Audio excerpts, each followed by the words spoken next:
أعوذ بالله السميع العليم من الشيطان اللعين الرجيم. بسم الله الرحمن الرحيم. ولا حول ولا قوة إلا بالله العلي العظيم.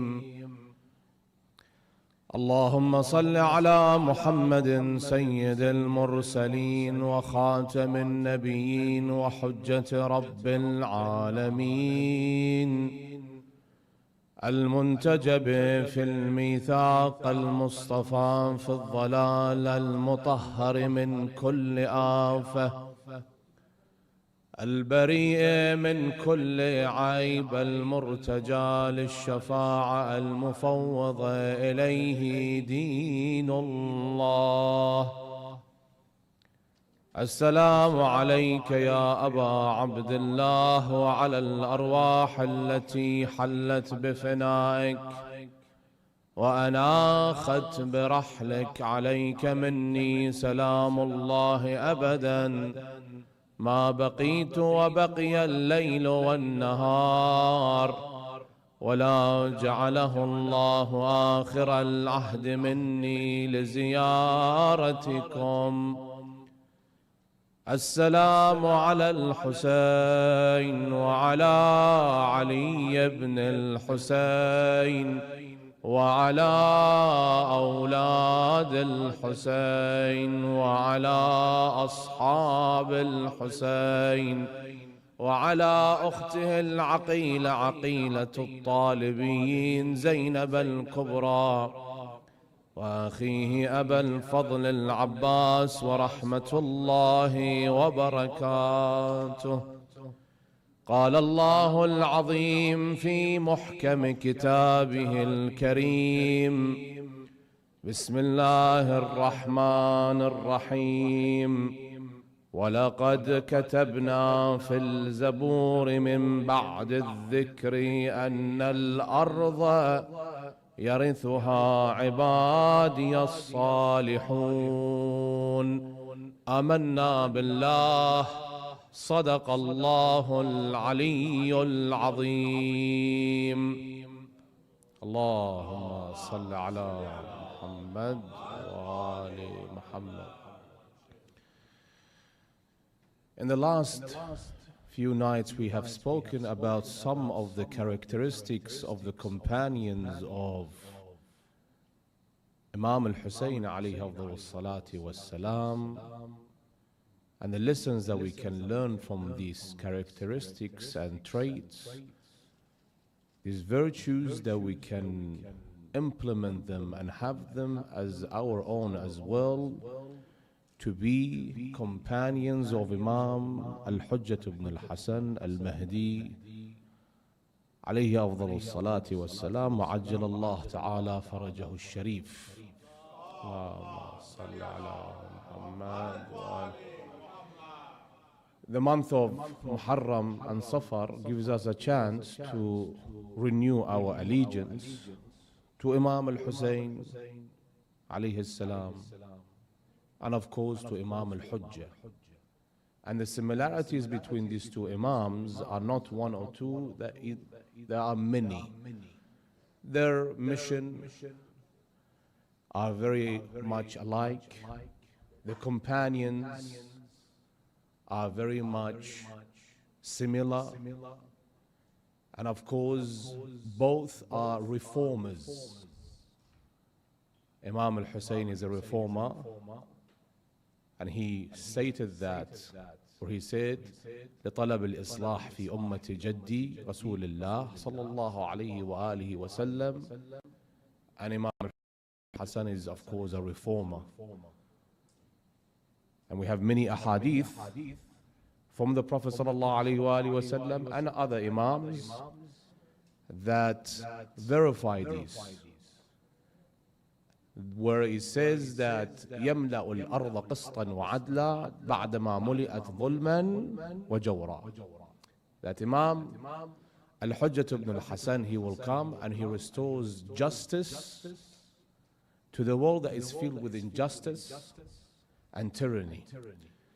Moving on, we spoke about, just a recap, of the importance of the foundation and what is a foundation of our faith and our characteristics is number one, ma'rifatullah, to know Allah subhanahu wa ta'ala. After ma'rifatullah, what comes later is ma'rifatul Nabi al-A'zam sallallahu alayhi wa alihi wa sallam. And of course, ma'rifatul Imam, knowing of the Imam. And briefly, glimpses here or there, we spoke about the importance of that and where can we learn of this and how can we build up when it comes to these ma'rifah, knowing of our Imams. Especially with our Imam al-Hujjat ibn al-Hasan, the awaited Imam. Another characteristics of the companions of Imam al-Hussein and Imam al-Hujjah is this very characteristics that is called al-Basira. Basira meaning what? Insight. Basira means, the definition of that, the third eye, if you may. Now I have my eyes. With these two eyes, what do? I see in front of me. Now I'm driving on the motorway.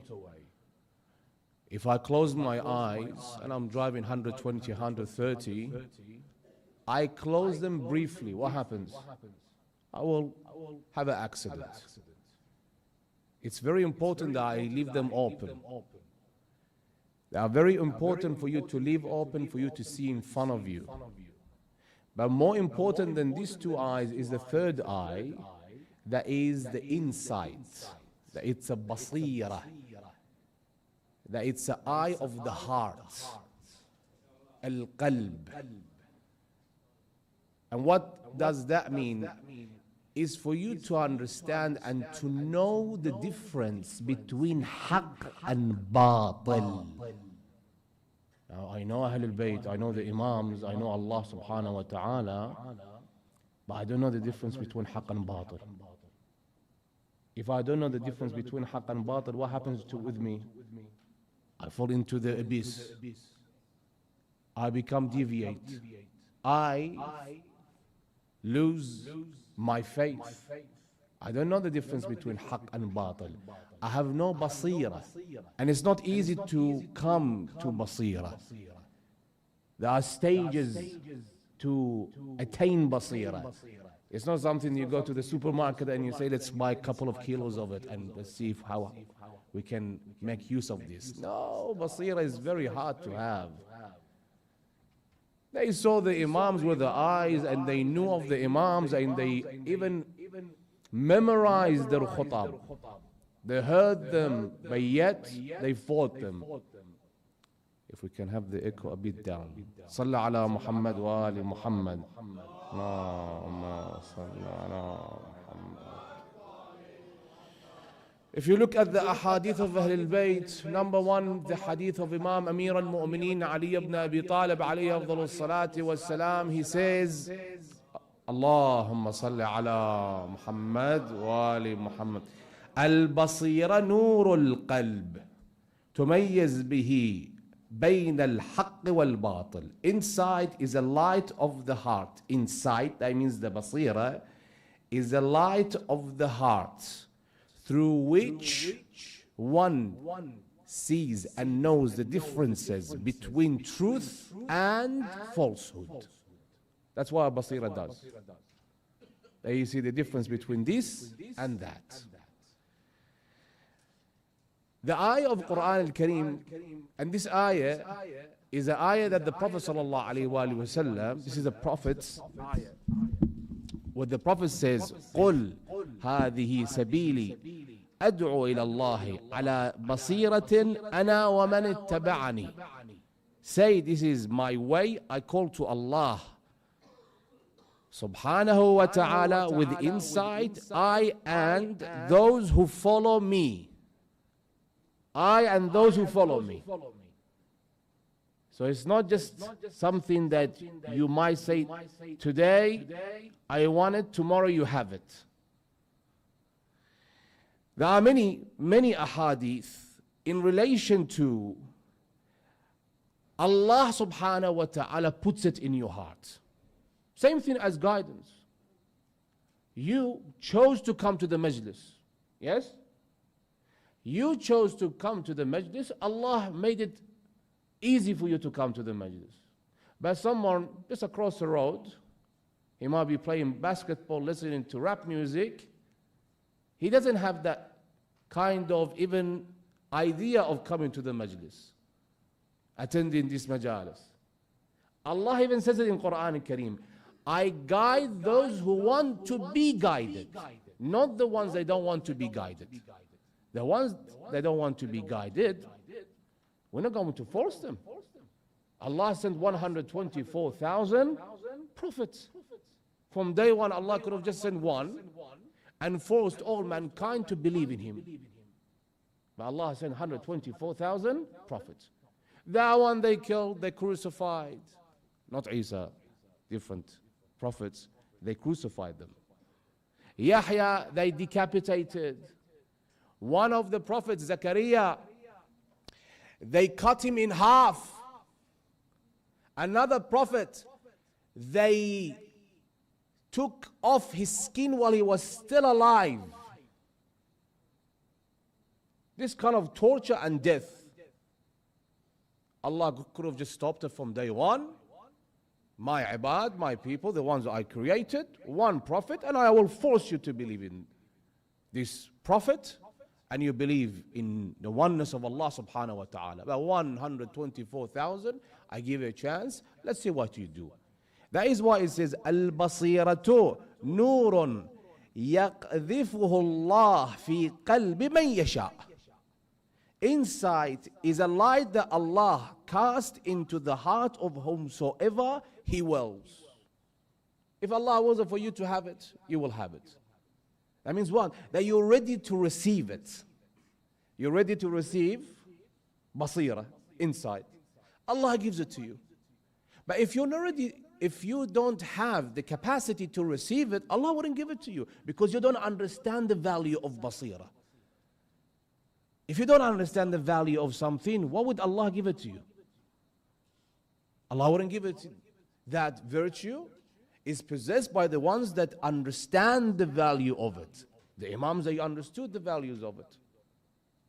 And the companions of the Imams, they understood the values of it. That's why Imams always pushed their companions and disciples of having this virtue.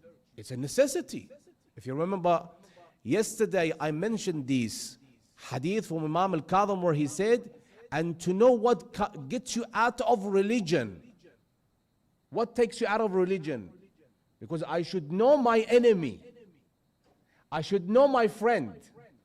I cannot just say that I pray. Salah is not only, the religion of Islam is not only salat and siyam. If you think religion of Islam is only salah and siyam and hajj, you have mistaken. It's more than that. Islam is a religion of practice. It's a religion of action. It's a religion that every day you move forward. You do something for yourself, for your family, for the community. And there is a hadith of Imam Ali ibn Abi Talib where he says, if someone, he wakes up today and today is like yesterday, this person is a loser. Maghboon. That means he has lost something. He has lost an opportunity. So every day should be different than the other day. It should be a day that you move forward, not backward. So that is the definition of what? Basira.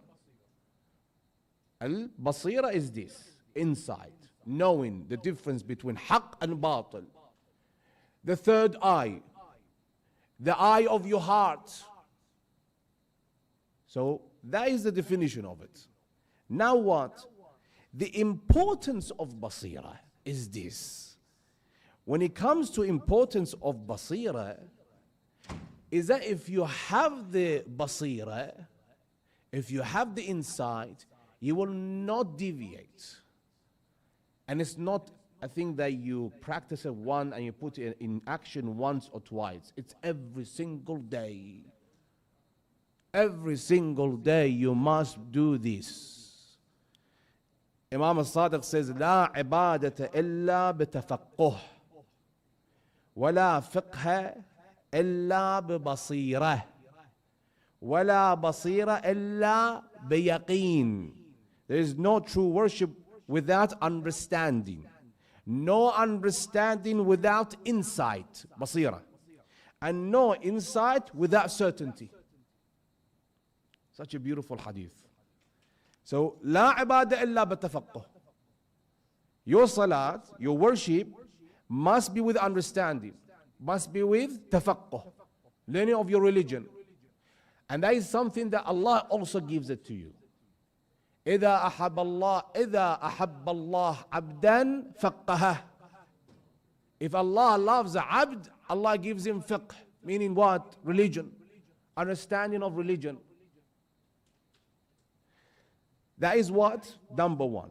Number two, and Imam al-Sadiq continues with this because they go hand in hand, they complement one another.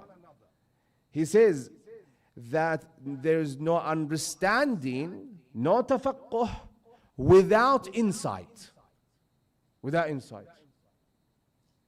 That means no basira. If that doesn't fall with that, doesn't complete the picture. The puzzle is missing. For you to have a complete picture, you need to put every pieces together for you to have the picture. This is 1, 2, 3. One completes the second one completes the third one.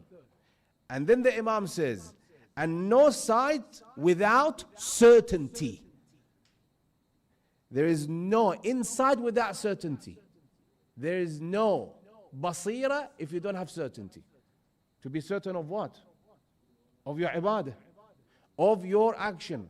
That I follow this Imam or that Imam and I'm certain of it. I'm certain of this.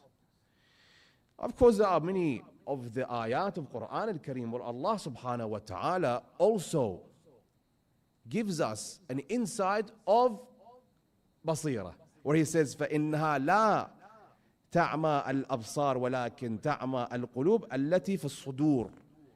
It is not the eyes that are blind, but the hearts that are in the chest. And it's worse.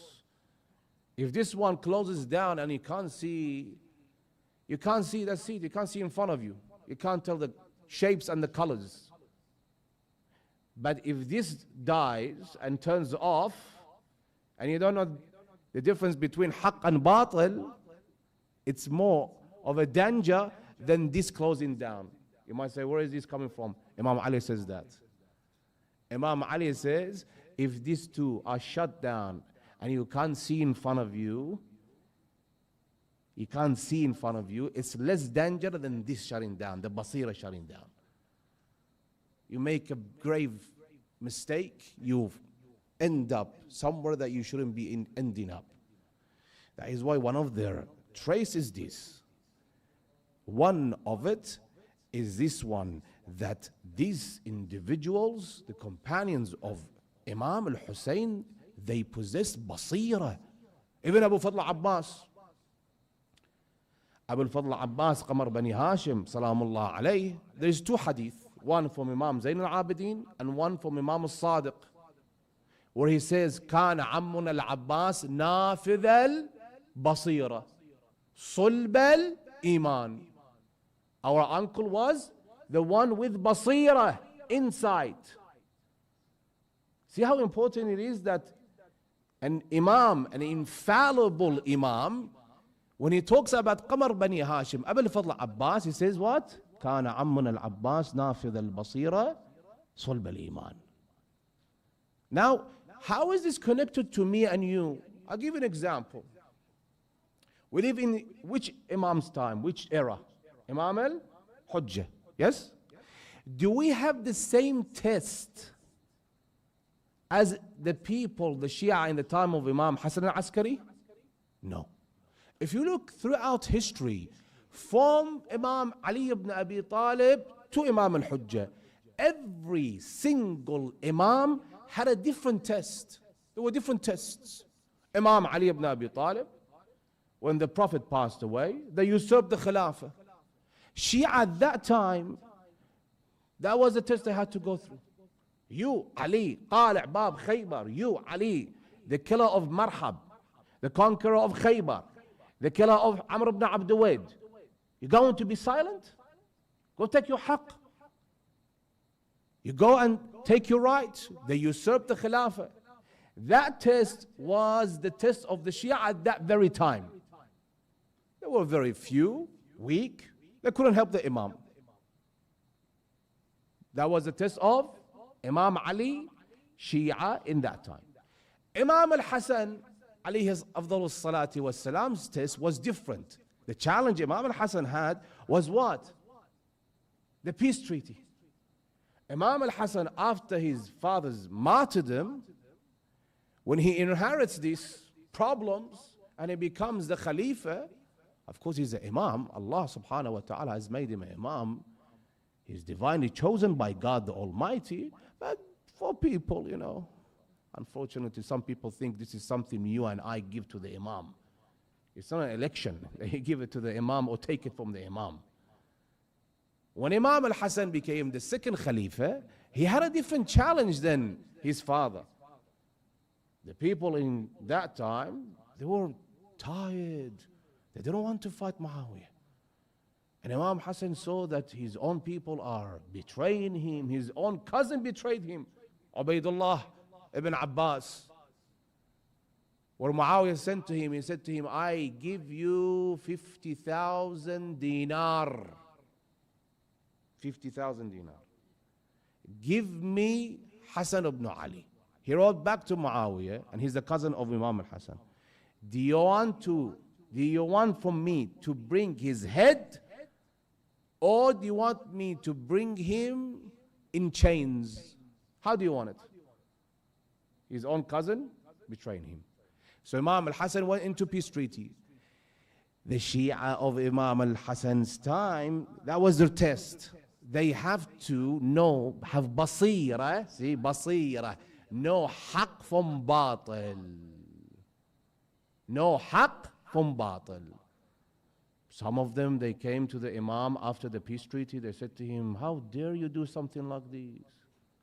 Assalamu alayka ya mudhilla al-mu'mineen. Look what you have done to Islam and the Muslimin. You went to Muawiyah. See? No basira. This is the words that comes out of their mouth. And Rasulullah said it. Rasulullah sallallahu alayhi wa sallam in a very important hadith. He said, Al-Hasan wal-Hussein imaman qama aw qa'ida. Hassan and Hussein are imams, whether they stand or they sit. Meaning one goes to war and the other one goes to peace treaty. But you and I, as Shia of the Imams, we follow the lead of the Imam. It's not my choice to say, that's not right. I don't think this shouldn't be like this. I think he should be doing something. With Imam al-Hussein was the same thing. With Imam al-Hussein, alayhi afdalus salati wassalam, when Imam, he gave his first sermon and he announced that he's going to rise against Yazid, people came to Imam al-Hussein, why are you doing all of that? They started giving Imam advice. Just imagine. Someone who gives Imam, an infallible Imam, advice. What do they say to the Imam? Just go put your hand in his hand, pledge your allegiance, but truly don't do it. And fool yourself and fool him. Imam said, no. مثلي لا يبايع مثله. I'm not going to do that. Some said to him, just go far away. Go to a land that he doesn't have the reach for him to kill you. Some said to him, Yazid is your cousin. You have problem with your cousin. You should be doing everything right. You should be fixing all of these issues. That's the challenge of Imam al-Hussein. And later on, even today, you and I, we speak about this and we go back and we go to the time of the Imam, beforehand, after that, during of it, and we say, this is the story of the Imam, what you learn from this story. Some people, even after the death of the Imam, they said the Imam wasn't even killed. That's their test. When you have no basirah, there is no insight, you don't know difference of haqq and batil, that is your what? End. I'll give you another example. One of the soldiers of Imam Ali ibn Abi Talib in Siffin came to the Imam. He said to the Imam, we are reciting adhan, and they reciting adhan, pointing to the army of Umar ibn Sa'd. Sorry, army of Muawiyah. To the army of Muawiyah ibn Abi Sufyan. They reciting adhan and we reciting adhan. They just recited the shahadatain and we recited the shahadatain. I don't know who's right and who's wrong. I don't know who has haqq and who has batil. Imam said to him, haqq is with us. Haqq is with us. He said, I'm not sure. I still have doubt. Imam is saying that to him. Imam Ali ibn Abi Talib. Imam says to him that haqq is with us, but for him, that's not enough. That's not good enough. The Imam said to him, come, I'll take you to Ammar ibn Yasir, one of the companions of Rasulullah. He comes to Ammar ibn Yasir. Ammar ibn Yasir says to him, do you see that flag? He looks, he says, yes. Who's holding that flag? He says, Amr ibn As. Amr ibn As. He said, you know how many times I've seen that flag? He said, how many times? He said, I saw this flag, that very flag. The first time I saw it in Badr. When the army of Abu Sufyan came to fight the army of Rasulullah. And after that, I saw it in Uhud with Abu Sufyan again. And this is the third time I see it with them. And then one of the Muslimin there said to this young man who was a soldier of Imam Ali, haven't you heard of the hadith of Rasulullah where he said, Ammar is with haqq? He said, yes. He said, then where is your doubt? Subhanallah. Just a break here. Ammar is with haqq. Ammar ma'al haqq. You heard of Ammar with haqq. You haven't heard of Ali ma'al haqq wal haqq ma'ali. All right, Ammar is with haqq. All right, he's a good companion, but he's with haqq. Haqq is not with Ammar. Ali ma'al haqq wal haqq ma'ali. Why do you have a doubt when Imam Ali says to you that we are on the right path? But when Ammar says it to you, it's a different story. Those are the challenges that all of the Shia, they went through. Some of them, they made it because they had basira. Some, unfortunately, they didn't possess these characteristics. They didn't. They lacked it. And when it came to this very important characteristic, when you can't have it, or you don't have it, or you don't want to have it, and you say, we are all Muslimin. Sometimes some people, they say this, we are all Muslimin. What's the difference? We are Shia, Sunnah. No, there is a difference. There is a whole lot of difference.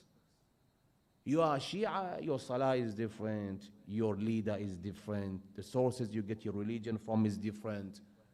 You're waiting for the Imam of your time to appear. That's a difference. The ahkam that you follow and you have to practice is different than theirs. We are not all under one banner. Yes, we are Muslimin, but we are Shia Ithna Asharis. Shia of Ahl al-Bayt alayhim afdal salati wa salam. Sallu ala Muhammad wa ali Muhammad.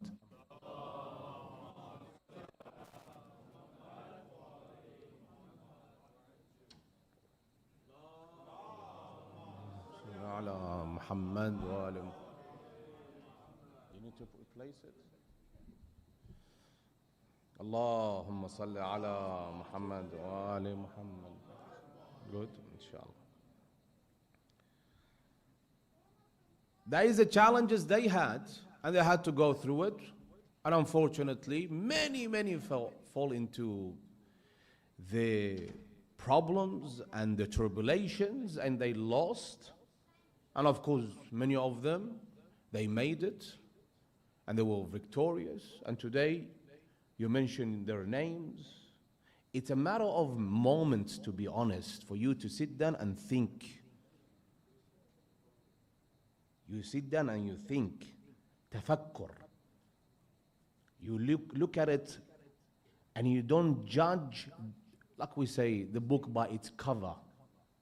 That means when I watch something online or on TV, I can't just go ahead and judge something.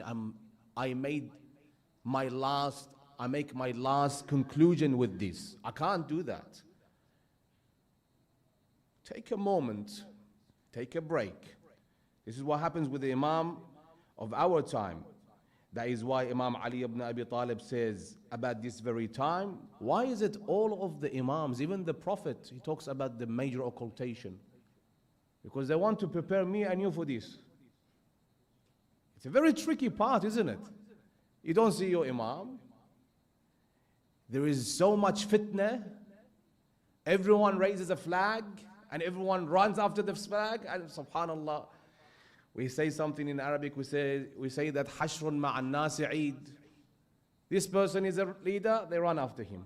He's a so-called leader, they run after him. And we don't take a moment to think, is this person truly is a leader or not? Imam Ali ibn Abi Talib says, يأتي على الناس زمان تكون فيه الفتن كقطع الليل المظلم لا ينجو منها إلا من دعا بدعاء الغريق. Now, the first part is the part I want to talk about it, is where he says a time will come when trials will be like pieces of dark night. Dark night. Dark night, what do you need for this dark night? You need a light, don't you? إن الحسين مصباح هدى وسفينة نجاة. It's a dark night. I don't know where I'm going. I have an issue myself, and my family has an issue. Fathers and mothers here, they understand and they know the challenges that we have to hold on to our faith. And Imam al-Sadiq says, the ones that in the major occultation in this very time, for them to hold on to their faith is like someone is holding to a piece of fire. Piece of fire, can you hold it? This is how hard it would be for them to hold on to the faith. Every single day. قطع المظلم. Dark. One day after the other becomes harder and harder because you have not prepared yourself and your family members. That is why he says, recite the dua al-ghariq. The dua that we recited yesterday and the day before. There is a hadith from Imam al-Baqir where he says, إِنَّ لِلْقَائِمِ غَيْبَةً قَبْلَ أَنْ يَقُومْ يَا جَابِرْ إِنَّهُ لَا بُدَّ لَهُ مِنْ غَيْبَةٍ يُرْتَابُ فِيهَا مَنْ لَا بَصِيرَةَ لَهُ.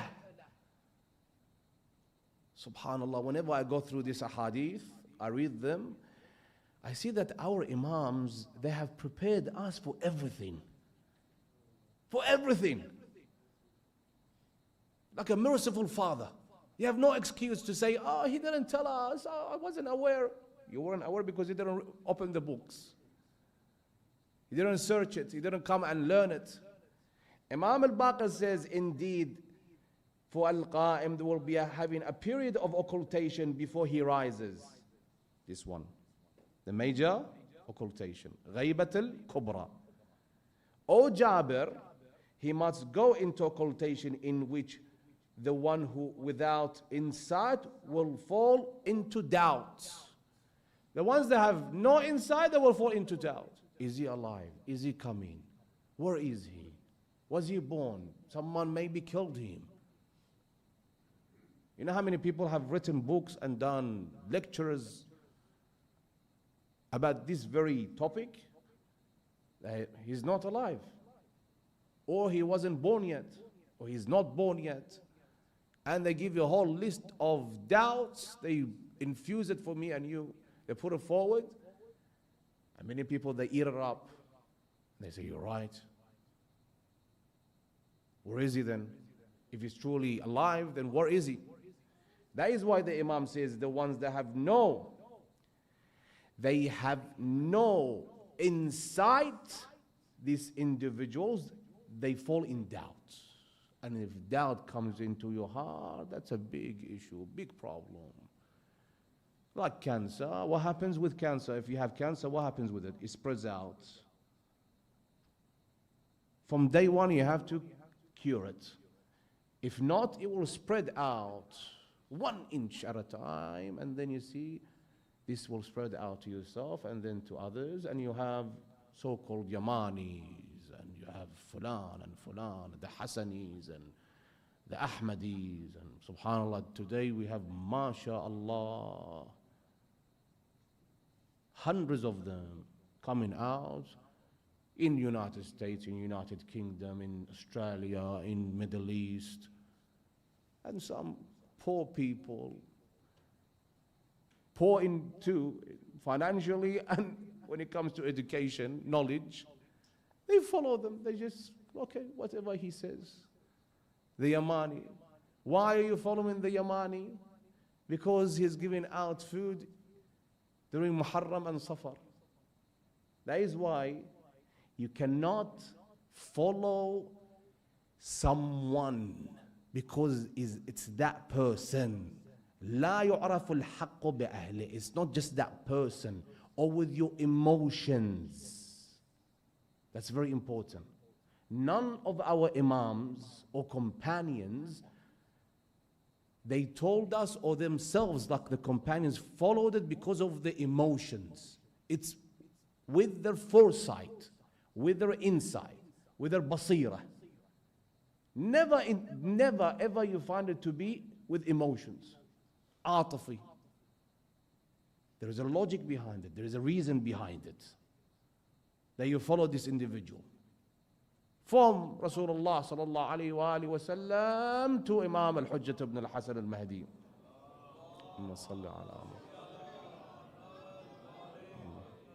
Imam al-Sadiq sallallahu alayhi wa alihi wa sallam says, وعليه أفضل الصلاة والسلام كان أصحاب الحسين بن علي عليهم السلام أصحاب البصائر الصبر والفداء والوفاء.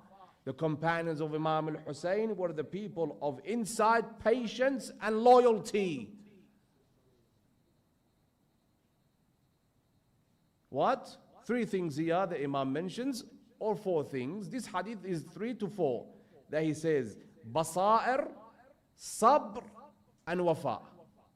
They are what? Insight, Basair, patience, and patience plays a big part.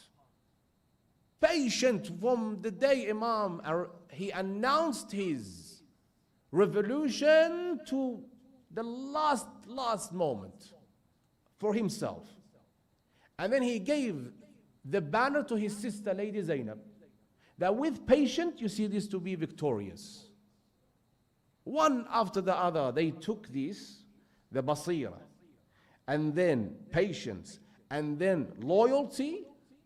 And what you find today from the name of Hussein, the Majalis of Hussein, the legacy of Hussein is because of that.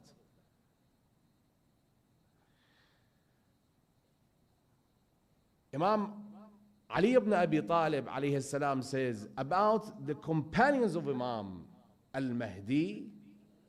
We talked about the companions of Imam al-Hussein possessing these very characteristics, basair, with basira.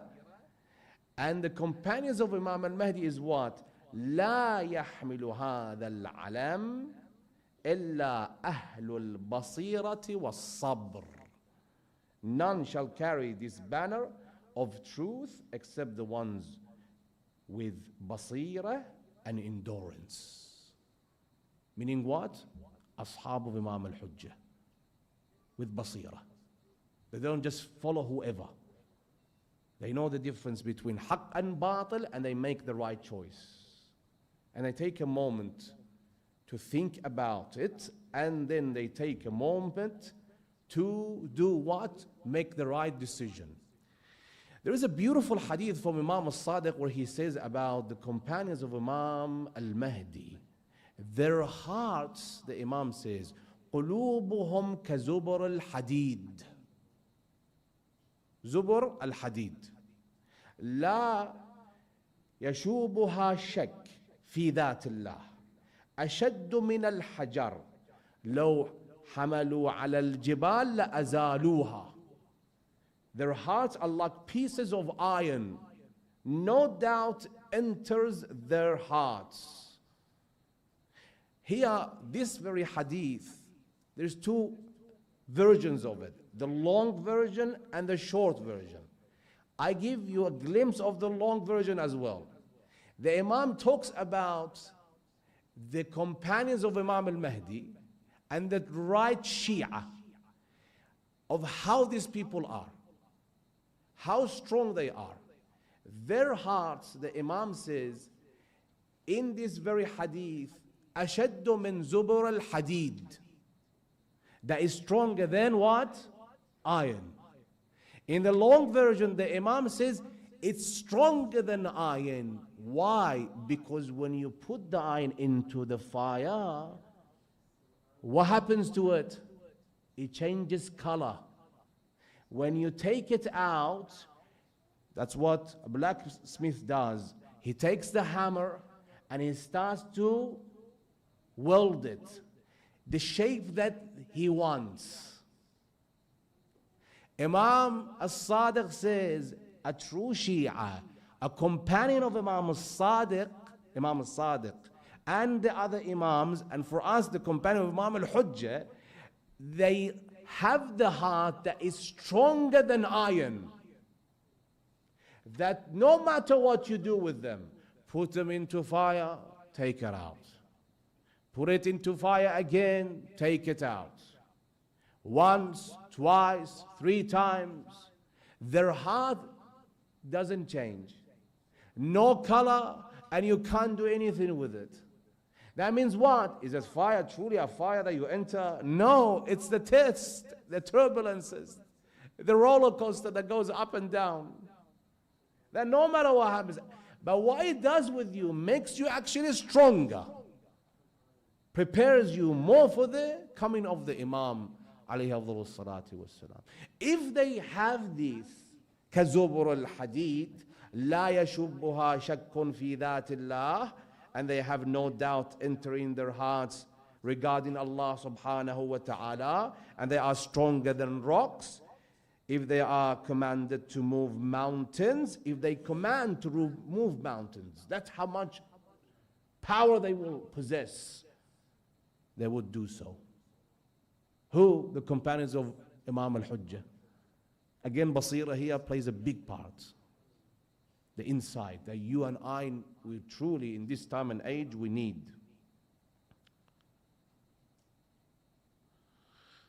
Truly we need it. And then again, Ahl al-Bayt have made it very clear for us, especially with Imam al-Hujjah. And that is why it's important, this theme, Karbala, Ashura, and the reappearance. Hussein and Imam al-Hujjah. Why? Because Imam al-Hussein faced the same issues. Today, we have, of course, much more than that, but what Imam saw at that time, 50 years after the death of his grandfather, Rasulullah, sallallahu alayhi wa sallam, Allahumma salli ala Muhammad. The first letter the Imam wrote and he sent with the ambassador was which letter? With who? With Sulaiman ibn Razin to Basra. Many people make a mistake. They say, no, it was with Muslim ibn Aqil to Kufa. No. The first letter Imam al-Hussein wrote, he sent it with Sulaiman ibn Razin.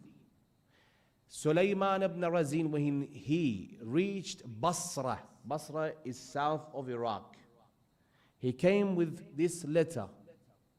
He recited this letter to the 5 heads of the tribesmen of Basra.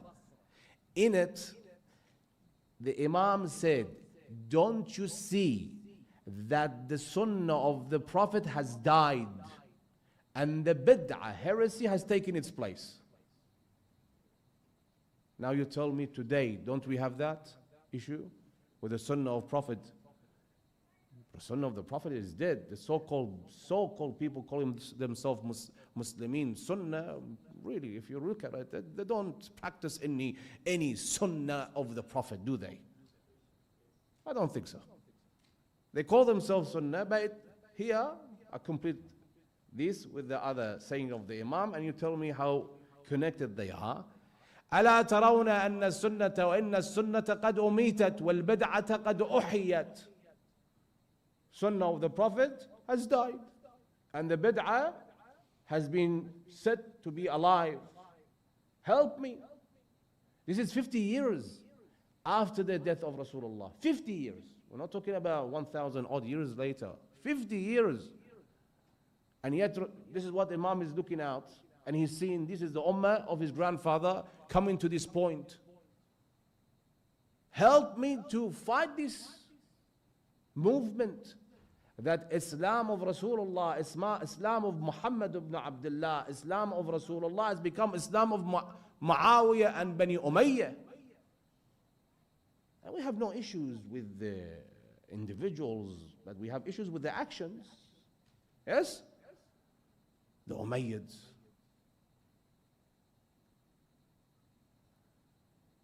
The Imam, he sends that to Sulaiman ibn Razin, who is a governor of Basra at that time, Ubaydullah ibn Ziyad. And you have heard this name many times, I'm sure. Ubaydullah ibn Ziyad, he was in his late 30s. He was actually older than Yazid ibn Muawiyah. But he was a mal'oon, ibn haram, something, a different breed of, I don't know what he was. Surely he wasn't a human being, this person, Ubaydullah ibn Ziyad. He found out that this person has come to Basra. He gave the order for them to arrest him, and then he executed him. He was the first to die, to be executed for this revolution, Sulaiman ibn Razin. That is one part of it. There is another part. And this part is very important. Imam Hussein says, الناس عبيد الدنيا والدين لعق على ألسنتهم فإذا محصوا بالبلاء قل الديانون. Meaning what? People are slaves to the world, to this world. They are slaves to it. And religion is only a question of their tongue. I myself, I say it's like a chewing gum. Yeah? Religion is like chewing gum in their tongues, in their mouths. They chew it. You chew the gum because it has what? Flavor. The moment it loses its flavor, you spit it out. Yeah? For many, they treat religion like this. It depends how my lifestyle is. If I'm comfortable with it and religion is going ahead and complementing that, then I'm okay with it. The moment the Maulana, the Shaykhana, whoever says you have to pay khumus or zakat or go hajj or do this or do that, what religion? What are you talking about? And I have many issues with some individuals when they come to me for divorce and they want the ruling, and I hear the both sides story.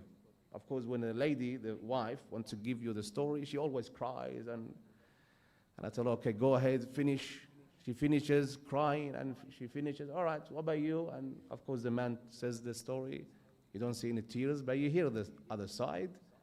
Here, you have to look around and say your parts.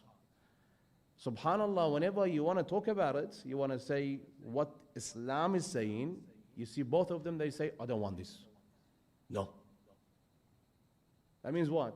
It means Islam is with me, all right, I'm okay with it. Islam is giving me something back, I'm okay with it. But if my dowry is going to go, my right is gonna go. What Islam? What are you talking about here? That is why Imam says, الناس عبيد الدنيا والدين لعق على ألسنتهم فإذا محصوا بالبلاء قل الديانون.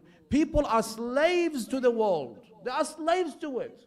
Truly, if you look at it right now, aren't we slaves to the world? 9 to 5. Some people are not even 9 to 5. They do more than that to pay for the housing, for the mortgages, modern day slavery, if you may, day and night. And then religion for them is this religion that it's on their tongue. They with it or against it, whatever makes them click. When tested by trial, few are true on it. That is the part I want us looking at, when they are tested by trial. Few of these people, few of them, they are what? They're with the religion of Islam. Now, right this moment, if Imam al-Hujjah comes, right this moment, Imam comes and you hear the sayha, you hear the nida, the Imam has appeared. How many of us truly is prepared to leave everything and go help the Imam? Truly. Not just by words, because we always say it. When we say, Ya laytana kunna ma'akum, for Imam Hussein, yes? We say, if I was in Karbala, I would do this, I would do that, I would do that. But truly, if Imam Hussein, Karbala, I was there, and Imam tells you, from the morning of Ashura, he prays, لما أصبح الحسين يوم عاشوراء وصلى فيهم صلاة الصبح. He prays with you, and the Imam gets up, وقام فيهم خطيبا, and the Imam talks to them, and he says, that's it. We are here, and this is our death. You had a chance last night to go, to escape. Now there's no more. You're stuck. You're going to be killed. How many of us truly have that kind of will to stay with Imam al-Hussein? Now for Imam al-Hujjah, truly you hear it and you go help the Imam. Not that I just say that I'm going to help the Imam, just by words, no action whatsoever. And how can I possess this? When it comes to basira, we said there are many things that fall, that I need to go one step at a time to possess basira. Basira is what? Insight. Number one is taqwa, piety. In tattaqullah yaj'al lakum furqana.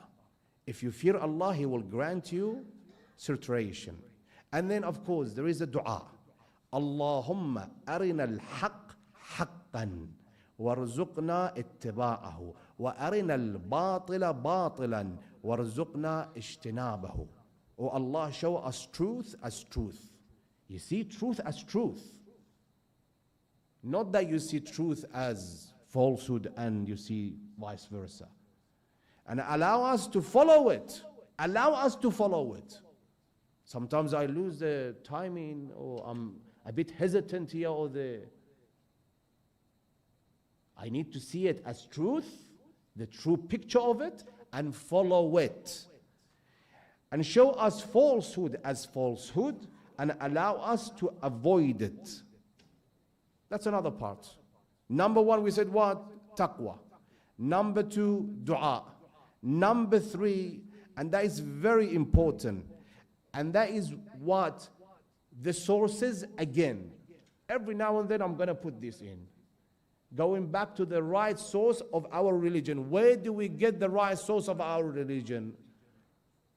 فَاسْأَلُوا أَهْلَ الذِّكْرِ إِن كُنْتُمْ لَا تَعْلَمُونَ.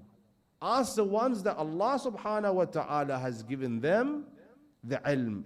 Not the ones that come with this falsehood and they say, I'm the alim, I'm the fulan, and I'm the fulan.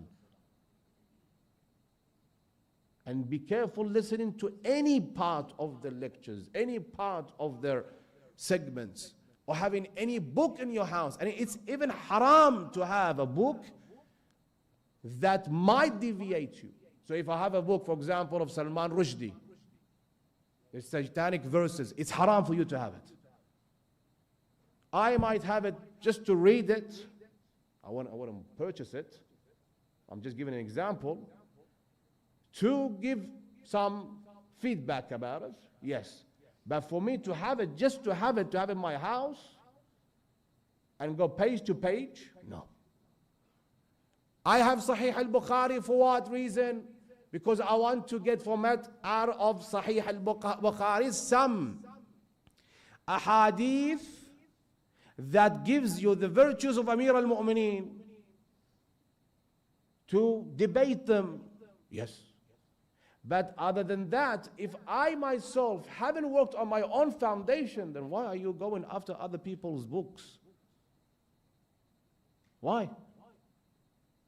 Some schools, Islamic schools, I'm not going to mention where, they told me themselves, they said, we have classes teaching Christianity, Judaism, and Islam. I said, all right, for what ages? Sayyidina for, I don't know if you have the same thing here, primary, for year 5, 6, and 7 going onward. I said, all right, and this, mashallah, teenagers, they know the Usul al-Kafi and Bahar Anwar, and they know the names of the Imams and all of that. I said, no, but it's good for them to know about other religions. Who told you that? You yourself have a problem with your own religion. Your own teenagers, they don't know the alphabets of the religion. You come and give them other books from other religions for them to learn. Yes, let them learn about Christianity and about Judaism and about, no. Let them first learn about their own religion, about Islam, Shia Islam, about Ahlul Bayt alayhim afdalu salati wassalam. Then after that, when they are all mature and good to go, mashallah, nadijin, like we say in Arabic, then let them learn about other religions. Not that they, not at that level you tell them, let them learn this and that. Also, understanding the time. Understanding the time is what? That we understand the era. This era is different than the other eras. It's different than 10 years ago, 20 years ago. And I like that words that some of the parents, they say, they want to, you know, when they're disciplining their children, they give them this kind of a speech that in my time was like that and your time is this. Well, it's a different time now. There's more deviations now. 100 other ways that they may go astray. You have to be more careful now than before. Now with a click of button, you have hundreds of channels. In my day, in the 80s, 70s, 80s, there was maybe 1 or 2 channels. And by midnight, they turn it off. I remember they used to recite Quran back in Iran, recite Quran, and they say, Ma'as-salama, we see you tomorrow. Now today, a teenager sits down 24/7. He finishes with Netflix, binge watching, I don't know, what's a new one? Squid Game, and then he goes to Disney Plus, and from there he jumps to Paramount Plus, and then from there he jumps to YouTube, and from there he jumps to... That wasn't in our time. Know of your era. If this is the era they are in, your part is harder than the era of your fathers. That means you have to do more. That means you have to attend this Majalis more. That means you have to recite books in your houses more. You have to listen to boring lectures like mine more. And of course others, if you fancy them. You have to do more because now there is more ways of deviation than before. Knowing of the era. Al-'alim bizamanihi la tuhjam alayhi al-lawabis. One who understands his era will not be overwhelmed by confusion. He will not be, subhanAllah. Another hadith for Imam al-Baqir.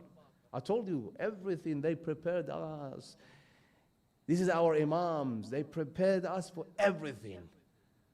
You have all the weapons in your arsenal. The fifth one is this, and this is very important. Muhasabatun nafs. to know that you are responsible and you should be all the time coming and do what? Doing muhasabatul nafs. You yourself, you see, what have I done right? What have I done wrong? We always point fingers, don't we? We say him, her, this community, that community. We never do this. Me. Oh, I'm part of the problem. No, mashallah, you are a ma'soom. You are infallible. When it comes to divorces again, I never hear it from any of the wives or the husbands saying, I did something wrong. They always sit down like that, heads high, and even the parents told them, you never say you were wrong. And he said, never. I never done anything wrong. She was the worst. I didn't like her from day one. How long you been married? 30 years. From day one, I didn't like this woman. How many children do you have? 8 children. MashaAllah. 30 years, 8 children, and you didn't love her. If you loved her, how many children would you have? Huh? And no one takes responsibility. There is a hadith of Imam Ali ibn Abi Talib where he says, أبصر الناس من أبصر عيوبه وأقلع عن ذنوبه. Imam Ali says the most discerning of people is he who sees his faults and abandons his what? Sins. He sees his faults. محاسبة النفس. Another hadith, فإنما البصير, again from Imam Ali ibn Abi Talib, فإنما البصير من سمع فتفكر ونظر فأبصر وانتفع بالعبار ثم سلك جددا واضحا يتجنب فيه السرعة في المهاوي. On his authority, Imam Ali says, Imam Ali ibn Abi Talib, the one who has insight is he who hears and thinks, looks and sees, benefits from the lessons, and then takes a clear path in which he avoids falling into the abyss. That brings us to the last part, looking at the history that happened before. This is why we always go ahead and we talk about Imam Hussein's legacy. When you read it, you see these 2 parts. There's 2 sides, haqq and batil. Imam al-Hussein, Yazid, right in front of you. Even when you open the Quran, you see Fir'aun, Namrud, and you see the good part, the good ones. You have examples, and you learn from these examples. Which one do I go after? Ta'tabir. That means what? I learn from these examples. That is why if you look at this very book, if you remember I mentioned this on the first night. This is what? From Medina to Karbala, the words, in the words of Imam Hussein. This thick. Why? He made it very clear what is coming out. What the revolution is all about. Very clear. One of it is this one, and tonight I want to speak about this individual, and that is Muslim ibn Aqil. Muslim ibn Aqil, he is the cousin of Imam al-Hussein. Muslim ibn Aqil is also Muslim ibn Aqil alayhi afdalu salati was salam, his Imam's ambassador. That is why when Imam al-Hussein received 18,000 signatures, letters from Kufa saying to the Imam, come to Kufa, we pledge our allegiance to you. The Imam sent a letter to them with Muslims saying, وَقَدْ بَعَثْتُ إِلَيْكُمْ أَخِي وَابْنَ عَمِّي وَثِقَتِي مِنْ أَهْلِ بَيْتِي وَأَمَرْتُهُ أَنْ يَكْتُبَ إِلَيَّ بِحَالِكُمْ وأمركم ورأيكم فإن كتب أنه قد اجتمع رأي ملائكم وذوي الفضل والحجى منكم على مثل ما تقدم علي به رسلكم وقرأت في كتبكم أقدم عليكم وشيكا إن شاء الله. Meaning what? I'm sending to you my cousin, my brother, my ambassador, and the most trusted person to me. Why am I sending him? I'm sending him to come to Kufa and look around to see if what you wrote is true. 18,000 letters. If that 18,000 letters signatures are true, if he says so, then I'll make my way to Kufa. If not, that's a different issue. So the hadith says, Muslim ibn Aqil, and this is not just history, it's relevant today. Don't look at this kind of saga as this something happened before, and if I was in Kufa, I would be acting differently. Wallah, many of us will act exactly the same. And even worse. Before I dive into that, many have said, and they still say, that the Shia killed Imam Hussein. Well, Kufa, all of it wasn't Shia. In Kufa, there were Christians, there were Jews, there were also Kharijites, there were Uthmani al-Madhab. Kufa was very, very large. Not all of them were Shia. And the ones that were Shia, like Maytham al-Tammar, he was where? Where was he? In the prison. And he was even crucified before Muharram, 10 days before that, in Dhul Hijjah. Mukhtar, where was Mukhtar? Prison. Hani ibn Urwa, where was he? He was killed. You always come and say Shia killed him. Shia were Habib ibn Mudahir. Where was he? Karbala. Muslim ibn Aqil, where was he? Karbala. Some of them, they were in Karbala. You come and you always say the Shia killed him. Now Muslim arrives in Kufa and he has this letter. Some historians narrate that 40,000 they pledged allegiance to Muslim ibn Aqil. 40,000. Who was the governor at the time of Kufa? Nu'man ibn Bashir al-Ansari. Nu'man ibn Bashir al-Ansari, he was very lenient. He was also the father-in-law of Mukhtar.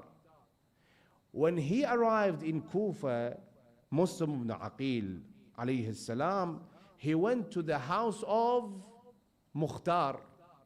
When Mukhtar was taken in, he went to the house of Hani ibn Urwa. At the time when Nu'man ibn Bashir was the governor of Kufa, Yazid wrote to him that, why don't you arrest Muslim ibn Aqil? And he replied back to Yazid, he hasn't done anything wrong. He has just come here, looking at this person, sitting with this, having meeting here, having meeting there. There's no uprising or anything like that. Why you want me to arrest him?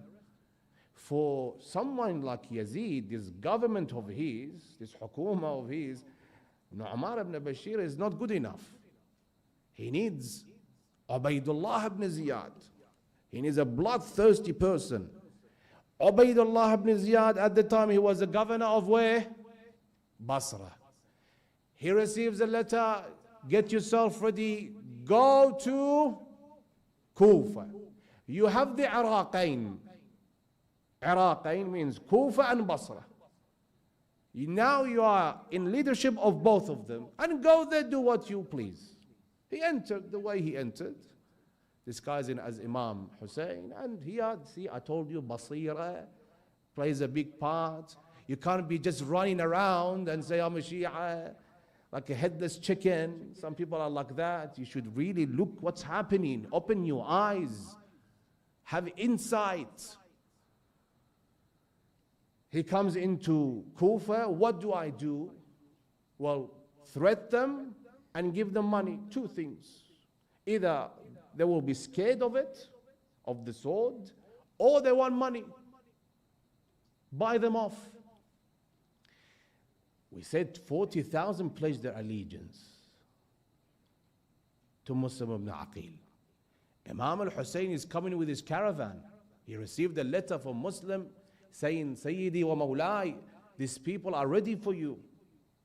Come. 40,000 is not a small number. Now, if we go to other narrations, it says 18,000. Even 18,000 is not a small number.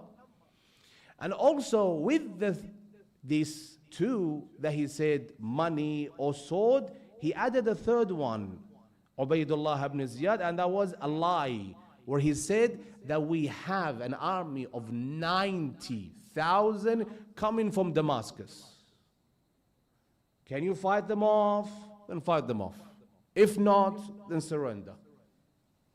Here, this is where the tribulation is. The test, people might either fall or rise. Some go and they want money. I will sell off Muslim. Or some come and they do what? They say, I'm willing to die for this. We have either that or this. The hadith says that unfortunately for Muslim it was different. There are many similarities between Muslim ibn Aqil and Imam Hussein for his martyrdom. One, Muslim ibn Aqil, he had many soldiers with him. Starting 18,000, and I just mentioned 40,000, some of the narrations say. When all of that started happening with the armies, and of course, Ubaydullah ibn Ziyad, many of them were afraid and they started to escape. So Muslim came to have very few numbers of soldiers. He went to the masjid of Kufa, he prayed his Salat al-Maghrib. He looked back, he saw the 18,000 seems to be much less now. I have few hundreds. He finished with his Salat al-Isha, he looked back, he saw that he only has maybe 3 to 4 people. 3 to 4 people. What does that remind you of? That he's gharib. He's a stranger by himself. He came out of the masjid of the mosque of Kufa. He started walking in the alleys of Kufa. One goes to the right, escapes, and the other one goes to the left, and they escape. And now he's all by himself, lost in the alleys of Kufa. You might say, well, he was there before. He lived in Kufa. Yes, he was there 20 years ago. Now Kufa is a much larger city. Ubaydullah ibn Ziyad announces, whoever can capture Muslim and brings him to me, I give him a good gift, a good prize for that. So Muslim is going from one alley to the next with his horse, riding it. And you know, when you're going from one place to the next, and it takes hours and hours, you become tired, and also you become thirsty. He said to his horse, the hadith said, Ana ta'ban wa anta ta'ban. I'm tired, you tired. And I'm thirsty, and you are thirsty. So he came down from the horse and he started walking in the alleys of Kufa until he reached this house, the house of Taw'a. A lady known by Taw'a. Taw'a, she was a slave of Ash'ath ibn Qais. May Allah curse him. Ash'ath ibn Qais, he had a hand in killing of Imam Ali ibn Abi Talib. His son had a hand of killing Imam al-Hussein, and his daughter had a hand of killing Imam al-Hasan. That's Ash'ath ibn Qais. When she was set free, when she married the other person she married, that very person, that one was one of the 10 who walked on the chest and the back of the Imam with his horses. But this very lady, she was muwali, she loved Ahlul Bayt. She loved Imam Ali ibn Abi Talib.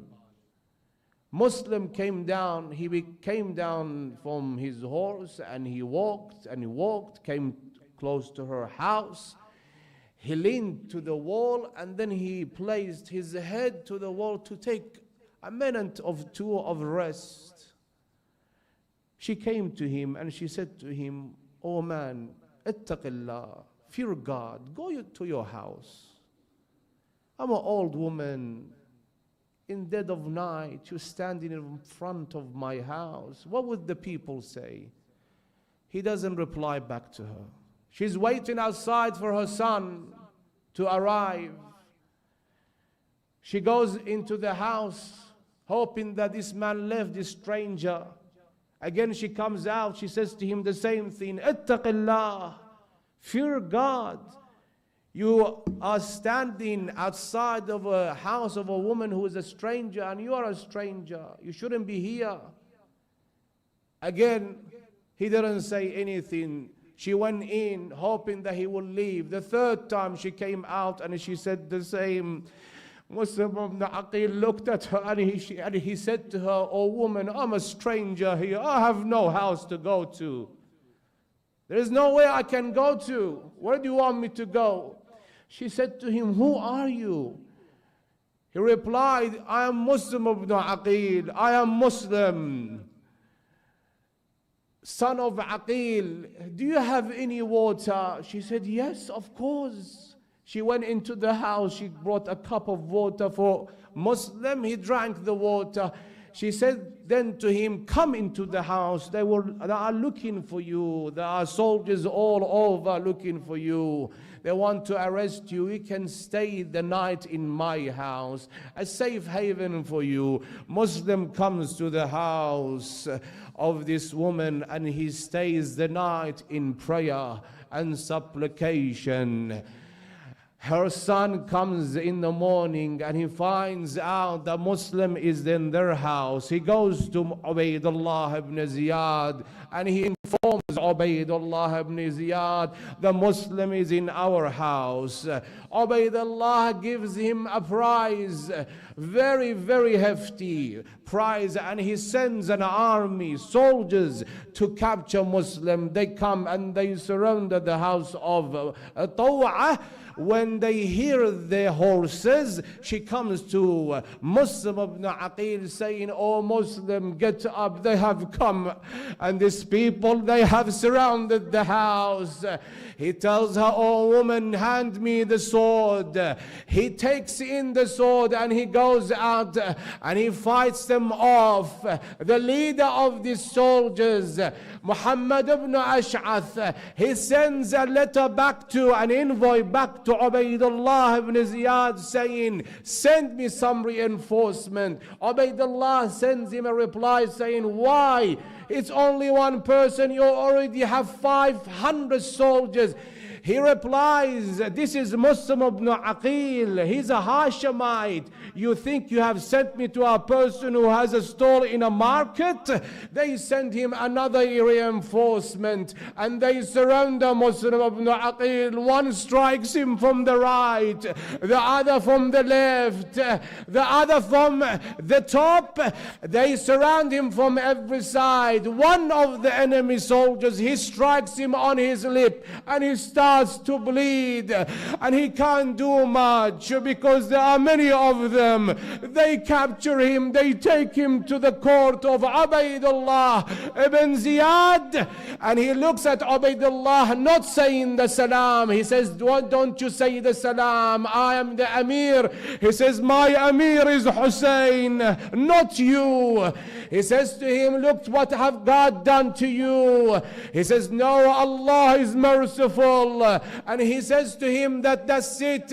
We are about to execute you. What do you want? He said, "I have a couple of requests. One, I want to write a letter to my master Hussein saying to him, 'Don't come to Kufa. The people of Kufa, they have betrayed you.' What's your other request?" He says, "I want to pray 2 raka'at. He says, "What's the other one?" He says, "Bring me some water because I'm very thirsty." I said to you, there are similarities between Imam al-Hussein and Muslim ibn Aqil. They bring him the water. As soon as he brings the water near his mouth, his lip, he starts to bleed into the water. And they tell him, we bring you another one. They bring him another one, and he tries again to drink. Again he drips some blood into it. Third cup they bring to him, and again he drips some blood into it, as if Allah is saying to him, your master Hussein in Karbala is going to die thirsty. You also must die thirsty. Then they take him to the roof. He goes to the roof to pray 2 raka'at. He prays the 2 raka'at.